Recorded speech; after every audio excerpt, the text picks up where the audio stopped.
Yeah, I know. Just let me set this up. No, you cannot eat the pumpkins. No, absolutely not. Absolutely not. You cannot eat these pumpkins. All right. Come on, hold. No, no, no. Hold. There you go. Give me the component. Give it to me. Join the team.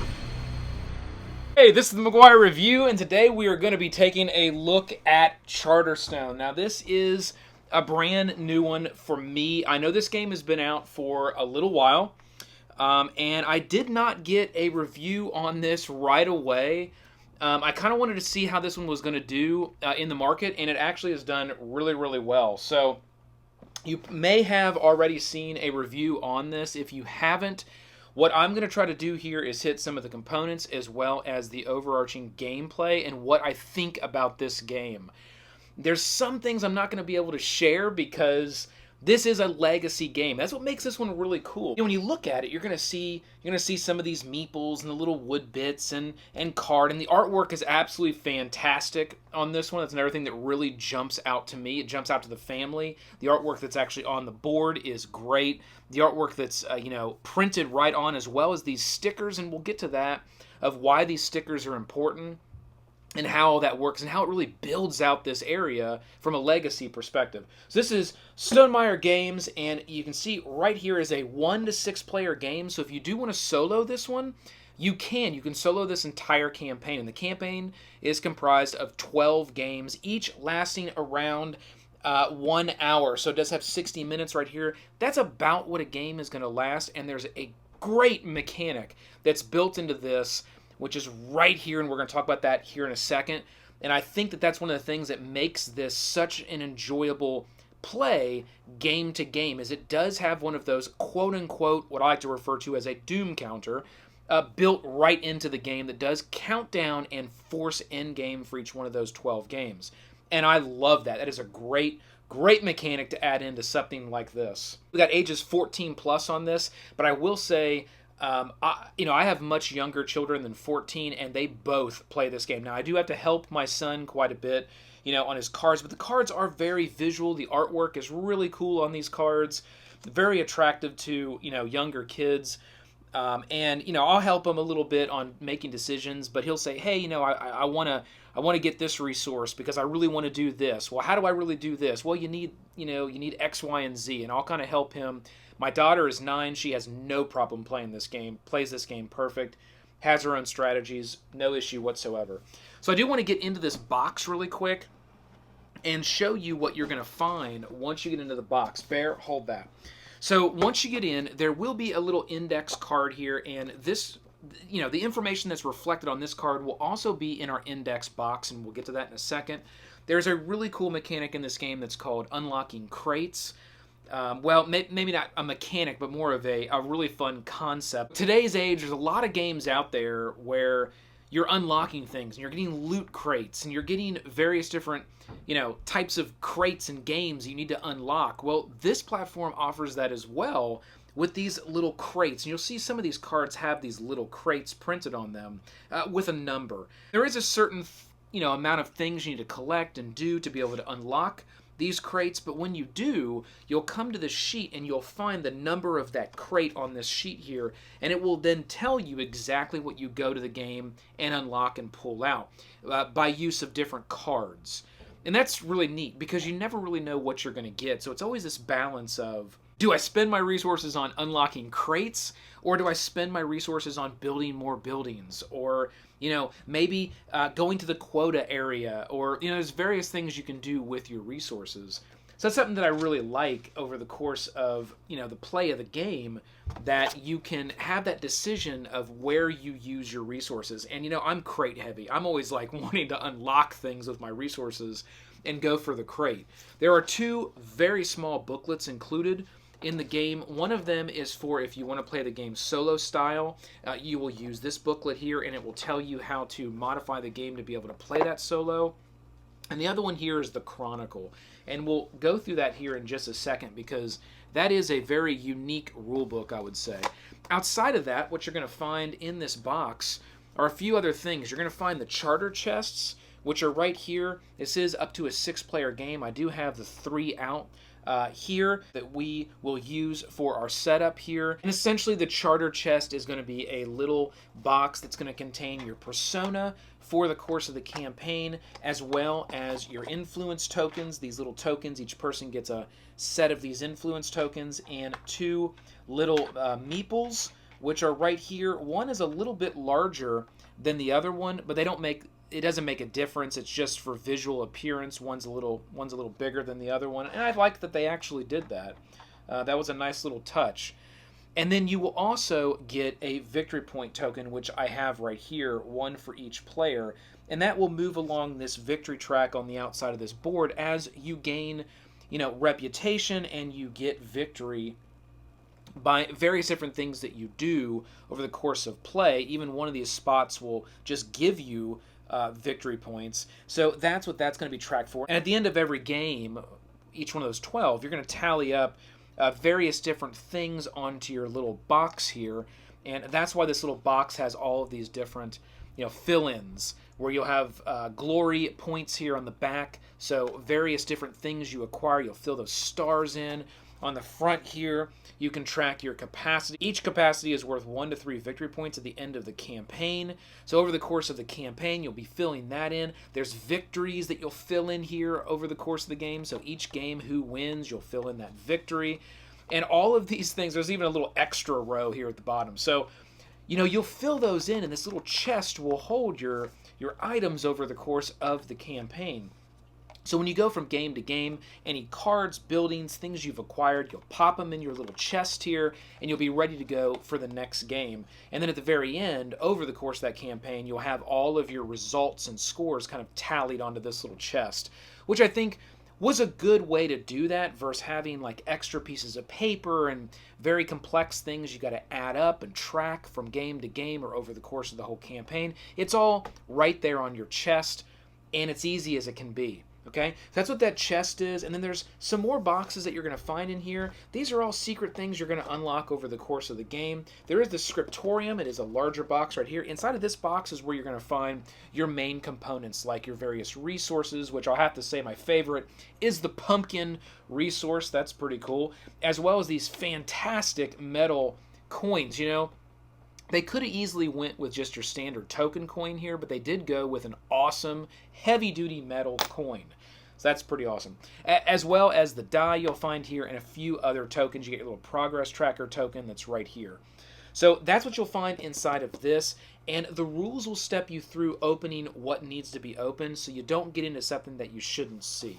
So we're going to set this to the side here, and then we're going to get into the Chronicle here. And like I said, we're going to spend most of our time really looking at the mechanics in this game and how this game plays out and what this game is about. I will show you exactly what gameplay looks like as well here, but it's very, very simple. There isn't a lot. Well, I take that back. It's interesting because the actions that you will take on your turn are very, very simplistic, but as the game builds out, you'll have more and more decisions to make and strategies to build based on where you want to place your meeples and where you want to place your influence here over the course of the game, because within each game you'll only have your 12 influence, and after you've used those, you don't have any more. So that's another nice thing that adds to moving the game along, because once a player no longer has any of these little influence tokens anymore, because they've placed them on the board in various places and used them, at the beginning of their turn, they will move this progress track. There's various things that will move that progress track as well, and we'll talk about that more here in a minute. But I want to get into the Chronicle, because the Chronicle is essentially your rulebook for this game, and I love the design of how they've gone about this. You'll just basically want to read this first page right here, which is very simple. Essentially just tells you don't look at anything unless you're told to look at it. And then there's a few other areas you can go for erratas, as well as online forums, which I thought was a nice touch. You don't usually see that in rule books, where they kind of throw you out there to the community for various things. So I like that they did that. And then once you get inside, what you'll find is this right here. And again, I'm going to release a very, very minimal amount of stuff you'll be able to see as far as the legacy of this game is concerned. And I don't think I'm releasing anything that's a spoiler or really a secret at all. So don't really worry much about what the cards you see and the various stickers that have been put on this boards so far.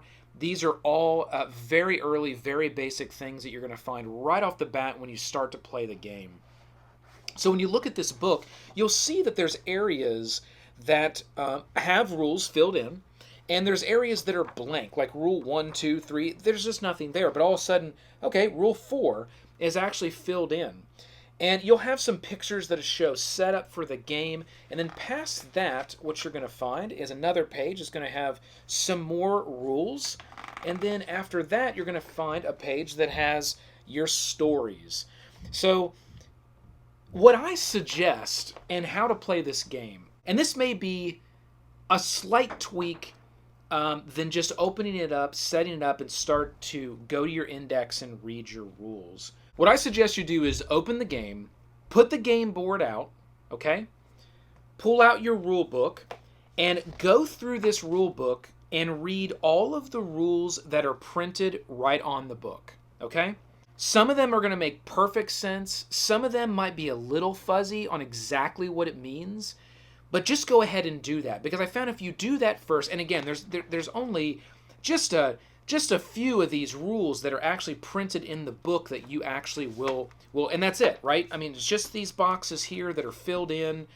Just read each one of those boxes. It'll take you a max of about 6 or 7 minutes to read through those little boxes, okay? And then set your rule book aside, and then what you're going to want to do is get out your index box here, with just this giant box that says index on it. It'll be right in a spot in your box there. You'll open that up. It's got a nice little magnet connector on it, so it's a very nice quality component. It also has a little crate reference sheet printed right here on it as well, so you don't actually need that sheet. The text is a little bit bigger on that other sheet than it is here, obviously, so if you do have a problem reading this very small text, you can use that other reference sheet. I just use this, though, because it's right there in the index. It makes it very easy. And here's all the cards that are essentially going to be your campaign. They're all right here. So you're going to take those out of their wrappers. They're all going to be wrapped up individually.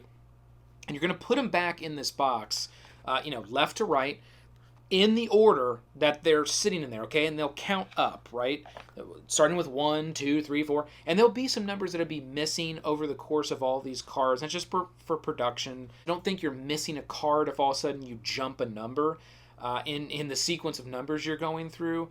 That is the way that it is designed and supposed to be. And you'll notice that some of these cards are, and maybe you can see it here on camera, some of these cards look a little different, look thicker than maybe these cards back here. And the reason for that is this whole first area of cards, they actually have stickers on them, which is really interesting. So again, pull out the board, put the board out, read through the rules that are printed actually on the book, and then open your index and start with card number 1. Now this is not card number 1. Card number 1 is actually in my archive here.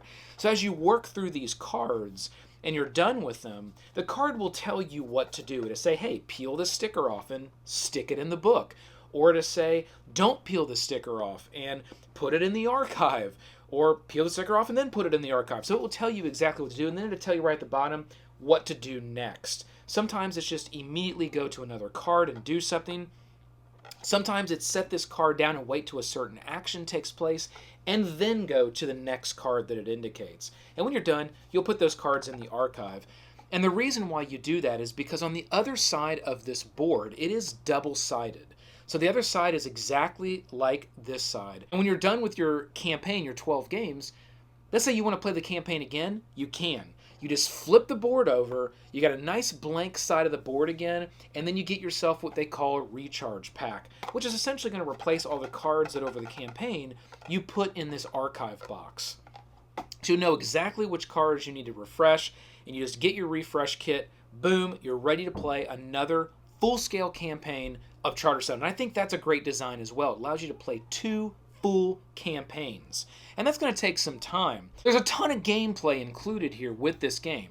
Essentially 24 games is pretty much what you're going to get here if you play through 2 campaigns. So that's pretty awesome. Now, the sticker aspect of this is super fun and really cool. The kids love that. I love that. I mean, it just makes it fun that you can pull a card out, and this would be considered a build card. You'll see the sticker is gone because it's been put on the board. You'll get these build cards, you'll be able to pull those out, you get to be able to take those off, and you'll be able to stick them in your charter of the board, whichever area is your area, wherever you want within the 6 spots that are available. So over the course of the game, everybody will have their own charter, and they'll build those charters out by sticking little stickers on. So you can imagine, at the end of the campaign, this whole board is going to be filled out, and everybody's board is going to look different because it's however that player playing wants to stick, their building or whatever building that they've come across, they've unlocked through crates. That's going to be the building that they're going to put on, and they're going to put that wherever they want within their charter, which is going to be really cool when it's done because the whole board will be built out, and it might even be something I'm kind of a geeky gamer with if I didn't want to play this game again right then, I might frame that up. That would be pretty cool, framed up, hanging on the wall, your custom campaign of Charterstone and what that looked like. So, there's lots of things you can do with that if you want to actually keep it as a gaming artifact when you're done with it. Frame it up and put it on the wall. It will look awesome, trust me. So, that's how the index works. That's how the sticker system works. And you'll see, as you unlock more rules, you'll be sticking those here in the spots that are available. And as you unlock the actual story, you'll be sticking those on the book. And you can see that I started to do that as I'm going through and I'm unlocking the story. I'm sticking those stickers on this book as I'm playing through. So that's how that works as well. And that's a pretty cool concept. I really like that. That's a really, really, really good design. I mean, really good. Bear thinks it's good. That was one of the things that Bear really liked at first, was the fact of all the stickers. I mean, he's kind of sticker crazy. He tries to lick them all, and that's never good. So, keep the stickers on the board, Bear. So let's spin through our components real quick. I mean, obviously you've got some resources up here, different types again. Pumpkin being my favorite resource. You got your money. Here's going to be an objective track. Over the course of play, there is an area that you can go here, the grandstand. And when you're able to complete any of these objectives, and each player can complete each one of these objectives, like this one says pay your dues. It says have at least 3 influence tokens on the quota track. So the quota track is over here. So over the course of game, if I was to have at least 3 of my tokens on this quota track in different areas, then I'd be able to complete this objective, and I would have to actually use another influence to be able to claim that, and that would give me 5 victory points, as says right here. I'd move my little token. I'd also be able to claim one of these objectives. So that's how the objective track works. It's very simple. Let me go ahead and hit this quota since we use that as an example. This is your quota area, and it's over here by the cloud port, they call it. It shows you here that you can use a influence token, and let me go over really quick how each one of these work because it's really simple. Here on the left side of our structure, and there are different structures and buildings around the board, it tells you what it costs if you want to get that. And there on the right side, it tells you what you're going to get if you pay your dues. It's that simple. So on your turn, you would say, hey, I'm going to go here and I need to pay any one resource and I can get a coin. Or I'm going to pay 4 resources and a 3 influence, it says here. That's a pretty big one. And I get to get a build card and 5 victory points. I'm going to go here, and it's a Charterstone. That's where you're going to get your crates if you want to get and unlock more crates. And you would get those from this track here. So let's say I wanted to pick up a crate. I could go here, and I pick up a crate. Well, I'm going to take this crate right here. There is a minor rule you want to watch on earlier versions of this. It does say you can draw face down and face up cards from your main draw pile here. There's an incorrect rule that was fixed in the errata. You can only draw cards that are face up, and then after that card has been drawn and taken because it's been earned by someone moving around the board and sufficing whatever its qualification is, you would then flip another card over from your deck here, and you would replace that card, and then you'd have another face-up card to draw from. That's how these areas are going to work. You're going to pay, and then you're going to get something. Essentially what your quota track here is going to do for you is it's going to allow you to kind of beef up on your victory points. You'll see here you get 3 victory points if you use this area. Well, some of the spots give you a little bit more of a bonus. So you might get 1 extra victory point here, you can get 1 extra victory point here. Over here, you can actually get some reputation, which the reputation track is right here. And that's going to get you victory points at the end of each one of those games. We'll go right there here in a second. So let's say I wanted to go here. It was my turn. I played my influence, and I'm going to go right here. That means I'd have to pay 3 gold, and I would get a reputation, and I would also get my 3 victory points. So I could grab my purple token there, and I could go 1, 2, 3, and then I also get a reputation. And our influence go on the reputation as well. It'll be 1 on each one of them. And you'll start the first one based on how many players you have, much like your progress track bar. So you'll see here 6 players, 5 players, 4 players, 3 players, 2 players. So we got a 3-player setup here. I'll just go ahead and put that first one on 3 players. And then the next time someone would get reputation, either by the quota track or other ways. Sometimes cards give you reputation. There's various things that will give you reputation in the game.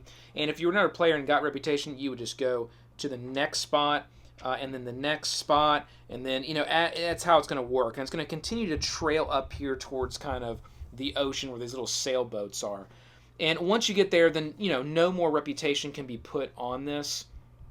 And then what happens is this little icon here shows you that the person that has the most reputation at the end of the game, of their influence within this track, will get 10 victory points. The second will get 7, and the last player that's in third will get 4 points. And if you're ever tied, each player gets that. So it isn't like you can bump players out and it's the first 3 or whatever. It's if you're tied for first, you both get 10 victory points, and so on and so on. So that's how your reputation track is going to work. That's how your quota track is going to work. So that's those two. You are going to have a guidepost here. That's something that comes later in the game. I'm not going to release what this is or tell you about this, but it's definitely something that comes later in the game.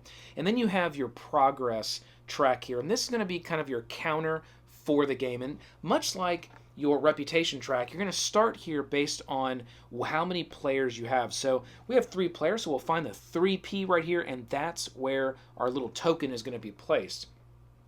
Now, there's various things that will move that track. Every time you build a building, boom, you're going to move the progress track. Every time you unlock a crate, you're going to move the progress track. If any of the players ever run out of influence and they don't have any influence to place on the board at the beginning of their turn, they're going to move the progress track. And that's what's going to really start to move that progress track very quickly over the course of the game.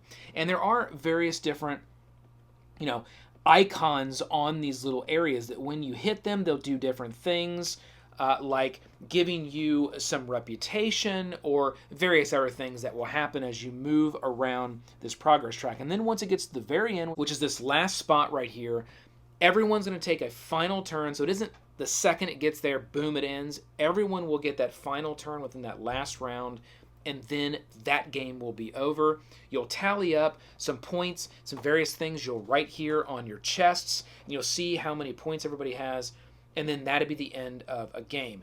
Then you can go right into game 2 if you want, or game 3. I mean, you can sit here and play this for hours and hours and hours if you want, or you can say, you know what, we just put an hour, we played a game, we're good to go, let's box it up, it all goes back in the box very quickly, throw everything back in the Scriptorium, throw your stuff in your chest, boom, put it in the box, you're done. You pull something else out and you play, and then maybe later that night, you pull it back out, the next day, the next week, it comes right back out, super simple, everybody just grabs their chest, you know right where you are, you know right where your score is, and you start playing again. So I love that about this game as well. There's not an over-complex amount of materials and components. Everything comes right out, and you just play the game, put it away, play it again, very simple. This die is going to be used for various things as well. Definitely will determine first player right when you start off, and it does have the symbol of each one of the charters that are on. You got 6 charters you'll see there, each one having the symbol as well as a little kind of scroll here.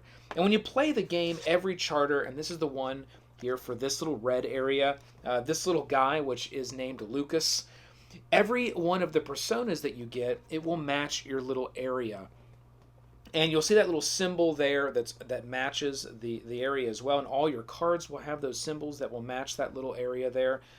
And what's cool about that is they do have that little banner as well. And you can name your main persona which is fun. You can also pick up other people over the course of game that will help you and join your tribe, join your little charter here. Like this is the assistant, and whenever you use the grandstand, you may gain 1 reputation. So, as you're playing the game, you're going to be deciding if you want to pick up cards as well. And again, that'd be kind of iconified right on the board. Various ways to do that. You'll see here the market. You can pay a gold and a resource and pick up a card. If that's something you want to do, you can put your little meeple there and do that and kind of lock that spot down. Now, if anyone else wants to move there as well, they can. There can only be 1 meeple at a time. They'll kind of bump your meeple out, and it'll come back, and then they'll be able to make use of that area. And that's if you wanted to pick up a card, you could go there to be able to do that. And if this is one you'd want to grab, then you'd be able to get a hold of this card. You'll see there that it also has a little reputation booster, so you'd be able to give yourself a little reputation as well. So that's how those cards work. Some of them give extra little victory points. You'll see this one here gives you a victory point. It also has a little area here where you can even name them. So you can give them little names because they would become yours, and they'll stay with your charter. And that's fun, and that's why I have this pencil here, because there's various things that you'll do. You get to name your charter, so you can write that right in there, name your charter, you name your persona, you can name various people that you pick up and join your area and stay with you over the course of the entire campaign. And that makes that a lot of fun because from early on you can start building strategies, or I'm always going to go for those people that just really give me reputation boost, or maybe always go for those people that give you those victory point boosts. Or maybe you just forget about that. You always go with people that give you certain different types of abilities because each one of them are different. Like this one, whenever you use the cloud port, gain 1 victory point. Let's see what this guy does here. The assistant, longshoreman. Whenever you place a token on the reputation track, gain 1 victory point. So they each do something different. And you're going to want to take use of those as you play game to game, because each time you do play a game and you will get more main personas, they will always be, this guy, or, different for each person. It'll always be, this one for this area, and this girl here, Sophia, for this area. I have Lee, the pumpkin farmer, because I got the little pumpkin farm there in my area, which is pretty fun. But you'll get different personas that will be like this guy. And I don't want to release too much, but they'll look a little different, and they'll give you different, we'll just say, abilities or special things for different games. You get to choose which one you want to use for that game, which is nice as well, because you can kind of customize game to game on how you want to approach that game and which persona you want to use. So that is a really cool concept as well. And that's how these 2 tracks work. We have gone over now each one of the main corners of the board.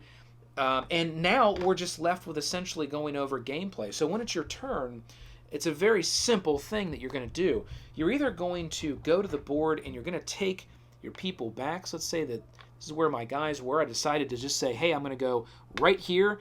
And some of the spots just give you stuff like resources.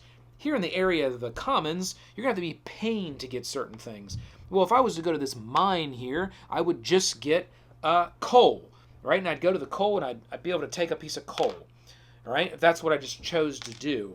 Or I could go here and just get a pumpkin, and you'll want to do that as well, and that's another balance. We'll talk about that here in a second. But when it's your turn, you're either going to be taking your people back off the board, ready to deploy them again upon your next turn, or you're going to be placing a person on the board and then doing something with that action. So, again, if I decided to place it here, I would take a piece of clay because this is the clay pit, or if I decided to place it here at the cloud port, I would be paying another one of my influence points and putting that on the quota track, which it would then stay there because it locks that piece or that little box down. So sometimes, when your influence goes on, it's going to stay on the board. Sometimes you're just going to kind of cash it in and say, well, I'm paying influence. Like if I wanted to use the Zeppelin here and build something. So if I had one of these build cards that actually have the sticker still on it, and maybe I unlocked that through a crate, and it was a building I wanted to get out. Well, it is kind of expensive to be able to build a building. It takes 4 resources as well as 3 influence to be able to build a building. Let's say that for my turn, I had placed my meeple right there on the Zeppelin, and I'm like, I'm ready to build another building. I want to get another sticker in my area. And for the purple, that would be Lee here, my pumpkin farmer. I would be putting another building in one of these areas in my charter. I would then grab 3 influence. Well, there's my 3 influence, and I would grab 4 of any type of resource. And I'd have to have them built up, and I'd have to have that available. I'd grab those, and I would kind of cache all that back into the main area. Just set your influence over there. Once you run out of your bulk of influence tokens, you're then going to start moving that progress track along that we talked about that really forces that in-game countdown. So that's what you're going to do on your turn, and it really is that simple. And you may think, well, that is just then a very, very simple game. Is this really going to keep me, locked in? Is this really a gamer's game? And I would say that's an interesting question, and my response to that is yes. It's also a family game. Let me explain that. Because it's so simple in what you can do on your turn, and because it's so simple when you get into the icons that are on the board, there isn't 40 icons that you're looking at and trying to translate with a decoder ring of what it means. It's very simple. It's just, well, you got these couple things and then you can do this. And it makes sense. The little icons are very simple, and they make sense for what you would be doing, and they match the little icons that are on your cards. So that makes that really easy as well. But at the same time, as you play this game, and even over the course of game 1, once you get to game 2, 3, 4, 5, and once you really get into I would say game 5 to 6 to 7, you're going to have a lot more stuff that's going to be available as far as options. Now, for a family and a kid, that may not really change their strategy. They may still say, well, I've got 5 or 6 things on the board that I really like, and those are the areas I'd always like to really go because I think those are fun. That's just what they're going to do, right? But for a gamer, you're going to have so many options available. Do you take use of this guidepost? Do you, take your turn to get a bunch of resources? Do you keep bulking up on your victory points? Do you go with the reputation? Where's the progress track? What's available here on the board to pull off, if it's a crate or if it's someone that's going to give you a benefit, or what's going on here with the objective track? There starts to get a lot of different things that are made available where that's where the strategy of this game really comes in and gives you those choices, right? And that's why I think this can be a family game, a gamer's game, and it's balanced really well. And that's what I think makes this game so good. I would say this is probably my favorite kind of worker placement type game right now, because you get the worker placement aspect, but you also get the story. You also get the legacy part of it. You also get once you're done, everybody's campaign is completely custom.